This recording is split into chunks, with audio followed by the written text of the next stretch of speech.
X-ray machine know whether I'm doing an X-ray of the leg or the hand? The machine doesn't know. So why is the price different? Is that?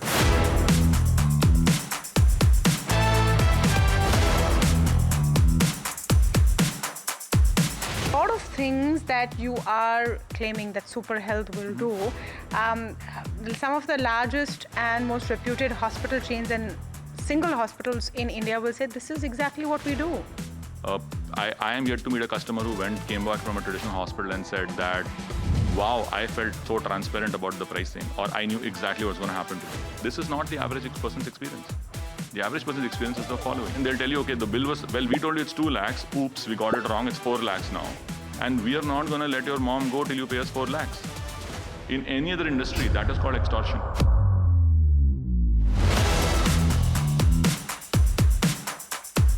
Doctor has turned into your salesperson. It is, in yes. the current structure. Yes. You're saying your doctors are not? You know, the premise that the doctor must bring the patient, I reject it. Our doctors are on fixed salary and equity. Despite all the pressure and all the actual work doctors do, they get such a raw deal in healthcare.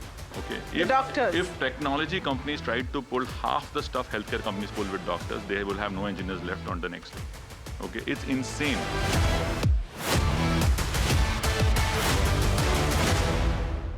The person I'm talking to today has had a lot of experiences in new age companies and is trying to bring some of that to the medical space. Varun Dubey, thank you so much for joining us this week on The Disruptors. Thanks for having me, Tamanna. Great to be here, man.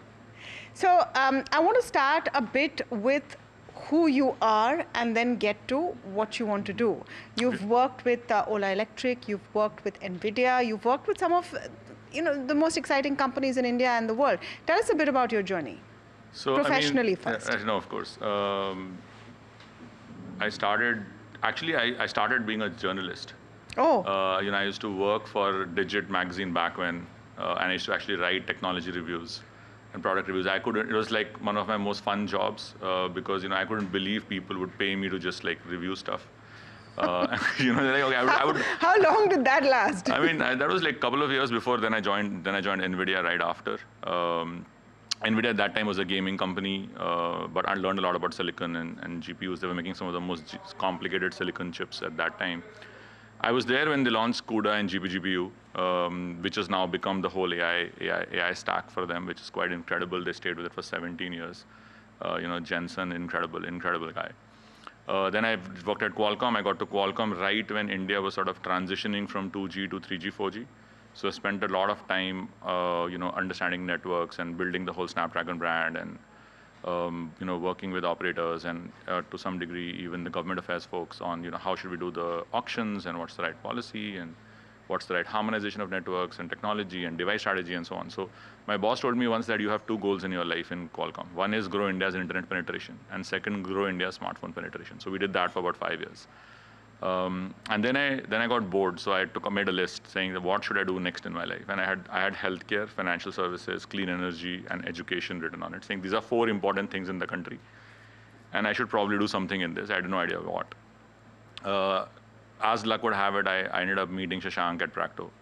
Practo was super young. Like I think we had just raised like 4 million or something from Sequoia at that time. A small company. We just kind of. You worked with Ola also in the middle of all of this. After Practo. So okay. I did Practo for 5 years. We went from 50, 60 people when I joined to, obviously a lot more people. We went from 100,000 users to 25 million users a month. And after that, I was like, okay, looks like I have done my healthcare. So tick. Okay. And then I went to Ola to do fintech first, and then COVID hit. So I got there like 2019, and then COVID hit. And then I moved to Electric. And then built the EV company with him, which is probably the most fun job I've had prior to starting SuperHealth. Incredible place to be. And then I thought that, I didn't fix healthcare properly, so I went to Apollo to, try and see what I can do there. Understood really for the first time why healthcare is so consistently broken everywhere in the world. Tried to fix it, realized that, I will have to start from scratch to fix it. And then, got together with a couple of friends and we started SuperHealth to see how we can, fundamentally fix healthcare. And, to us, what that means is to deliver the highest quality of care with honesty and extreme simplicity. Not just simplicity, but extreme simplicity, because the guy's already sick, right? And that's really what SuperHealth is about. We are building a network of extremely high quality multi-specialty hospitals. Over time, we will reverse integrate into more and more parts of healthcare. But right now, we're building hospitals. We built one in about 4 months, and we've been live for about 4 months after that. And the response has been incredible, right? Tens and thousands of people have already trusted us with the healthcare. And this is a 50-bed hospital This is in a 50-bed Bengaluru. hospital. So our model is that we do hyper-local centers. These are very, very high-quality centers. You could pitch them against the best in the world, and they would compare very, very favorably. So it sounds like a high-end private mohalla clinic. It's not really a clinic, actually. It's a full-on multi-specialty hospital. We have very high-end ICUs and ICUs, operating theaters. We design, so our specialty is that we design hospitals fundamentally better than what you get today. Right? And if you want, I can get into some of those, because people are designing hospitals wrong, our opinion. And we do that much better than them. And that makes it a lot safer for people. It makes it a lot easier for them. We've had literally people come to try SuperHealth out, saying, what this guy's saying is not possible, so let me go check it out. Yeah, I must admit that I have a lot of questions and some skepticism. Because I'm going to start with the basic.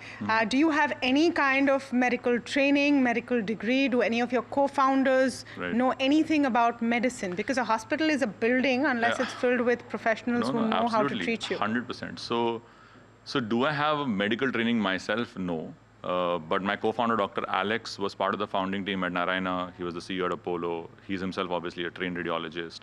He's built medical hospitals. So his whole MGM in Chennai, etc. So his whole life has been building and running very, very large So you hospitals. have the expertise on board? Yes, 100%. And I think it's a little bit more than that. And my third co-founder, three of us who started it, Manoj, who is part of the founding team at Practo, built many, many businesses, operations, and all of that there. And I think the interesting thing about this founding team has been that we've known each other for like 10 years now. So we know each other really, really well. And all of us in some way have experienced both sides of healthcare, right? The technology, as technology people, because that's kind of like what my and Manoj's background has been. We've been in technology almost all our life. And then I went to traditional healthcare to see that part. And then Dr. Alex came from traditional healthcare into Practo, and he's been there for like 7 years before he joined SuperHealth. So he's come from traditional healthcare and has come into technology. So the core team has a lot of overlapping language, right? I'll give you a very simple example of this. So in hospitals, when you do surgery, there is something called a CSSD, okay, which is basically what does the sterilization in the hospital. Cauterization and sterilization, is that? Sterilization of the equipment before it's used for surgery, right? Okay. So there is typically a 3-step process that hospitals do. And then when they do that process, they kind of like store the equipment in one green wrapped tray with seals and all in some place. And each procedure has its own tray. So like there's a hernia tray, there is a TKR tray or whatever. And then before surgery, the nurse just takes the tray and takes it to the OR, and they open the equipment and so on. Usually, this is built in a different location than the OR. Okay. So when we started thinking about this, we were like, okay, this is what the purpose is, but why is it in a different location? Like, what if it drops on the way? Like, who knows? Right? Things can happen. It's a physical world. So we completely reimagined the design for this. But my question is, okay, a lot of things that you are claiming that SuperHealth will do, some of the largest and most reputed hospital chains and single hospitals in India will say, this is exactly what we do. We are transparent, we're there for our patients, we care for them, we give them the right diagnosis, and yeah, we're careful with our trays and sanitization. I mean, I'm trying to understand what's the big deal. I guess it's very easy to say they do all that, right? I'm sure they believe they do all that, probably. But if you ask every single customer, that's not how they feel. I am yet to meet a customer who came back from a traditional hospital and said that, wow, I felt so transparent about the pricing, or I knew exactly what's going to happen to me. This is not the average person's experience. The average person's experience is the following. I will go to a hospital. I have no idea when I'm going to see the doctor. I don't even know if I'll see the doctor they told me I will see, because I may see his junior there, right?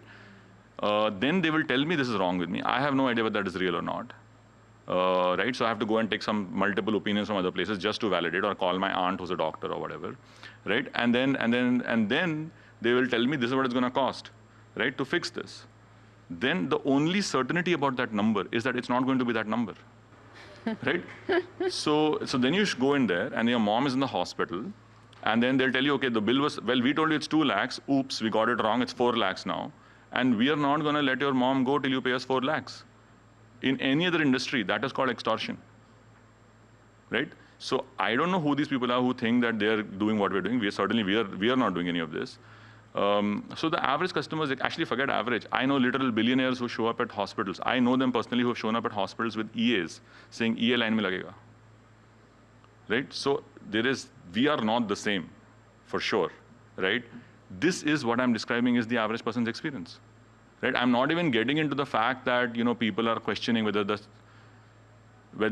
stent was required or not and all this. These are like common things that we've heard, and these are not incorrect, right? So Indian healthcare has this deep dichotomy, okay? So in the corporate hospital, they deliver objectively the highest quality care in the world. There is no question about it, okay? They do it at 1/10 of global price. This is also objectively true. So, but the reality is that very large part of India is still not able to pay that 10%, or at least worries about it. Even the top 5% of India is worrying about healthcare costs, right? So how can that be? There is something fundamentally broken here. Yes, if I put a stent in you as a corporate hospital today, I'll do a really good job. But if you didn't need the stent, that's probably not a good outcome for you, right? So we have a very fundamentally different thesis. We prescribe 50% less surgeries than the average hospital today already. But you're a for-profit business. We are very much a for-profit business. See, there is this big misunderstanding somehow people have in healthcare, okay, that somehow it is the requirement to scam the patient if you have to make money in this business. This is objectively untrue. Our P&L doesn't say that. We are very much a for-profit hospital. We deliver extremely high quality care and we do it very profitably. I mean, we are 4 months old, so profitability is a little bit low, but the numbers look I have to ask you right? how. How is all of this working? So it's okay, so very simplistic question. A, how will this work? And if this is so easy, quote unquote, to do, or is it so? If it's so possible to do, why is no one else doing it? Great question. A lot to unpack in that one simple sounding question. So first of all, it is not easy. It is simple, but it is not easy. Okay. Why has others not do it? Believe me, I have tried. Okay. The reason they are not able to do it is because they're already stuck in the system now. Okay. So what is the system? What is the problem, right? Why does healthcare cost too much? Both are quite linked, right? The reason all the bad incentives happens is because of okay, let's back up. So why is healthcare consistently broken in all the manners I talked about? I think it is the original sin of healthcare, what I call the original sin, which is that fundamentally cost of delivery is high, right? The cost of delivery is very high, and therefore that leads to all these bad incentives, because now that you've spent all this money to deliver this care, you have to recover it, right?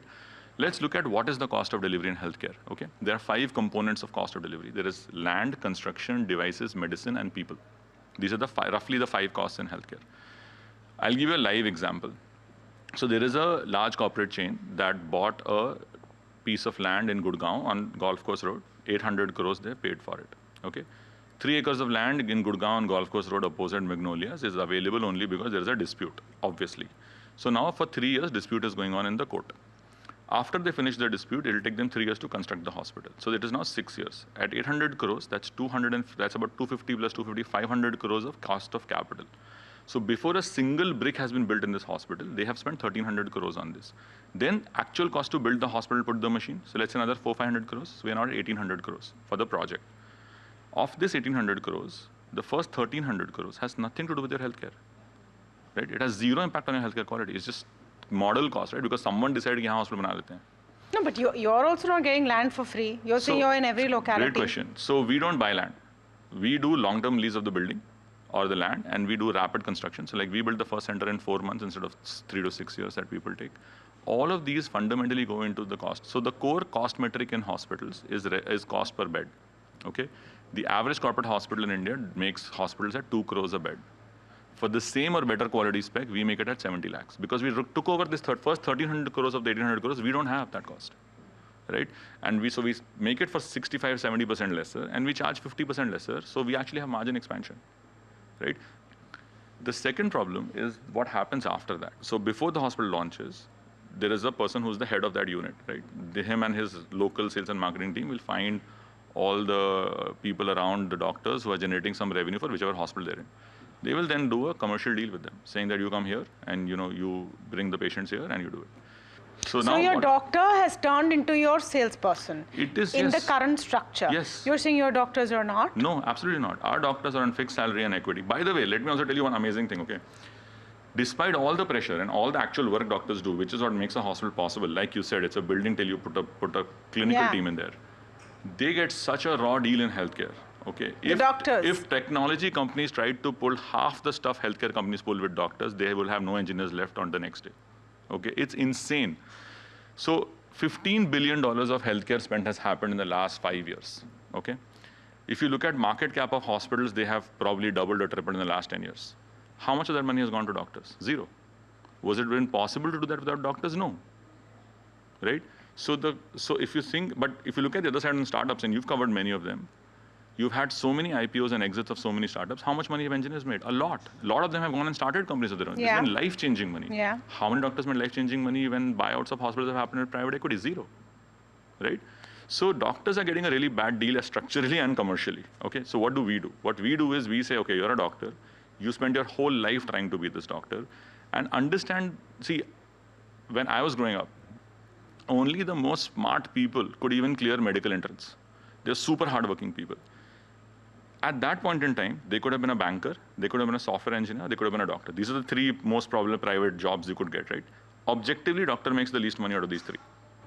You know, the impression out there generally is not what you are saying of doctors. The idea is that they make a lot of money and they are the ones who are coveted, right? You're talking about hospital A versus hospital B.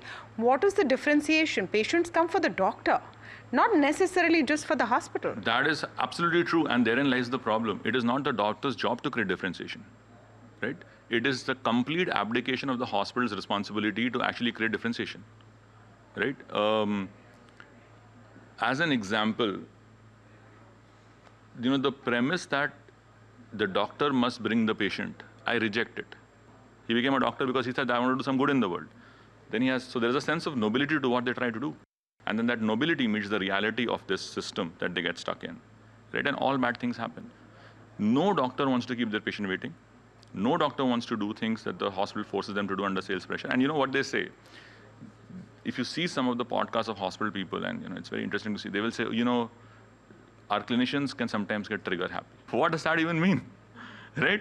So it is really, really bad. So what do we do differently? We took this entire thing and we deleted this whole system and we said, okay, guys, it's not your job to bring patients. That's my job to bring patients. Will the doctor make less money working with you versus a big chain? Actually, I tell you, a very good question. So first of all, when doctors join SuperHealth, we match the pay that whatever they make and we fix it. So whether you see one patient or you see 20 patients, they make the same money. There is no commercial, there is no incentive, there is no MG, none of that, okay? In addition to that, we give them real equity in the company. You know, one thing I noticed through the course of this interview, you keep referring to people who will come into your hospital as customers. Yeah. And the number of people who run hospitals that I have interviewed, they always refer to them as patients. Do you think there is a fundamental difference in the way you are viewing this as a business model? A lot of successful hospital chains are also run by families who are medically entrenched. I'm not holding it against you. I'm just saying, is there a fundamental difference in how you look at it? This is also a business which is emotion, touch, and feel and personal connection. Yep. I don't know if you can just make it work off a blueprint or a plan. So you know, it's live now for 4 months. Yeah. So, you know, it's very much a reality. There is a proof of concept. Secondly, if you talk to every customer at SuperHealth, they will tell you that this is the first time they felt actual care in a hospital. We have exactly 0 posters which say care in the hospital. We actually deliver it. And what is care? Let's define it. Care is when you respect people's time and you don't make them wait for 3 hours. Okay? Care is when you explain to them in plain English what their actual problem is. Care is when you take responsibility to tell them and absorb the complexity and tell them, okay, this is what the problem is, here is the best way to manage it, this is what requires surgery, this is what doesn't require surgery. You tell them honestly because you care about the outcome for them, right? And you don't lie to them about what the bill is going to be, and then you don't hold them hostage later. This is what care means. The second part is, see, hospitals have this deep misunderstanding of their role in life in people's, okay? We are an interruption in your life. Right? Our job is to get you out of there so you can live your best life as fast as humanly possible. Right? So no matter how incredibly beautiful my sofa is, you would rather sit in the sofa in your house, right? That's what we should solve for. But everybody else is making this. I mean, if you're making a beautiful waiting lounge, you already blew it. Why is the customer waiting? So we have 0 wait time. That's what care really means. 99.5% of customers, when they come to SuperHealth, they see the doctor when we said, first they see the doctor, they booked. okay, which in itself is revolutionary in healthcare. Secondly, they see the doctor when we said they would see the doctor, which is So you mean the appointment happens on time? Exactly on time. Wow. Our 99.5% cases, 0.5% cases we miss where within 5 to 7 minutes. So, I mean, we commit 0, so we measure it, but most customers are a little bit more understanding, so they're okay with 5 minutes. We're trying to make it 0 again. On the surgical side, we have insanely great rooms. We do only private rooms, which somehow has become a luxury item in healthcare. I don't know why. One person per room is luxury. Yeah, right. Why? It is safer for you. Where are the big doctors? So we have clinically phenomenal doctors. Typically, you will find doctors at 10 to 15 years of experience. They have some incredibly good experience. But we see healthcare as a little bit more holistically, which is probably the right way to see it. You have to create an incredible infrastructure. You have to create the right incentive model, which is that there is no incentive, just like treat patient the way you want. At least in our case. Number 3, we enable doctors with great equipment and with extremely high quality trained support staff like nursing and technicians. All of this is required for the surgeon to do his best. Right? Doing the surgery is a very big part of the surgery, but it's not the only thing in the surgery. And finally, we do all this with extreme seamlessness. Right? So we have fixed prices. Our prices don't change. They don't change by how rich you look. They don't change by whether you pay insurance or cash, whether it doesn't matter if you go to Center 1 or later you go to Center 2, or if you needed a few extra days of stay, we don't charge you for any of that because it's our job, shocker, it's our job to know what the surgery is going to cost. You know, the most ridiculous thing I find about hospitals is that the amount the doctor or the surgeon charges will depend on the class of bed that you book. Madness. I've never understood that because it's the same person and you're the same body. It just makes no sense. Yeah. So none of that is there. We don't have that. Okay. Let me understand. Can I just tell you one more crazy thing that happens? Yeah. Not only does the surgeon and this changes, the price of tests will change. Correct. Okay. It's the same technology in the same test. For some reason, I'll give an example, right? Like, how does the X-ray machine know whether I'm doing an X-ray of the leg or the hand? The machine doesn't know. So why is the price different? It makes no sense. It just is because they can charge like this. So now you see all this. How can you realistically argue with honesty that this is great for customers? It's not. This is just raw dishonesty. Tell me about the funding. Are there enough people who are buying into this idea, which frankly it sounds great? Right. I'm skeptical, and I'm sure a lot of your funders must be skeptical because how can you pull this off? I'm just, I'm worried about how you can pull this off. But you have some big backers there, including Mahendra Singh Dhoni's office, but some of the really big investors still have to come in. So actually, it's an interesting journey that we've had there. So majority of investments in SuperHealth are angels. Okay, which I take it, like we didn't even have to take money from the big VCs because the ecosystem kind of got together in Bangalore and they were like, this must exist, right? And they very kindly wrote fairly large checks to us. And, and they said, VD, don't worry about any of this. We just build a phenomenal hospital. And, as someone who was in the process of fundraising, I tried to ask as tactfully as I could, right? Like, why are you giving, this is, like, I'm not stupid. Like, it sounds insane, I agree. Like, why are you backing this, right? And then I realized something so fundamental that literal billionaires have not had a great healthcare experience, okay? So the experience problem, the trust problem, the honesty problem, the quality problem exists no matter how rich you are. This is the reality, right? And so it was quite an insight that, if people with so much means and access are still struggling to stand in line and are getting years there and are saying, VD, make a hospital where when I come, I will feel like there is high trust, the rest of us have no hope. So it's just something we wanted to exist and, people just got together. I think it's like the Bangalore ecosystem, man, for the most part. Like they just got together and said, this should happen, you make it, we'll see. Yeah. So we are on that journey. But you have to go beyond Bangalore. You have to go beyond Bangalore. Actually, that's another interesting thing about us. Fundamentally, hospitals are profitable. So, our model is very simple. You make a hospital, do a really, really good job with customers. These customers will then tell other customers to come to you, right? And then you will make money, and you take that money, you make it a second hospital. That's how 60,000 hospitals got done in India, to the most part, except for, do the right thing for the customer, other than that part. So no, so I mean, I would say that you're taking on a very large industry, well entrenched, And if all of this works, which I hope it does for the public good, then you're going to make some enemies, DD. I mean, actually, I've never seen it like that. There is a lot of good that our Indian healthcare system has done so far. Yeah. Right? I think if you look at 30, 40 years ago, India had very poor quality of healthcare. A lot of people like Apollo, Narayana, etc., have worked super hard to get us to a stage where I can stand here and tell you that in these hospitals, if they do a procedure, it will be world class. No question about it, right? Now, there is a different problem of incentive models, and also maybe you didn't need the procedure as a different issue. And so that's a problem that we must now solve as the new team that comes in. But there is no question that in many ways we are standing on the shoulder of giants who've built a very strong healthcare system. I'm sure all the people in healthcare systems want this to work because they are also tired of it. It's not like they're bad people, man. Right? They're just stuck in this bad financial incentive structure because now the hospital is there. You already spent a few thousand crores. You need to do it. So now you're like riding the tiger. What are you going to do? So I hope that we are able to showcase that it is possible to do it the right way.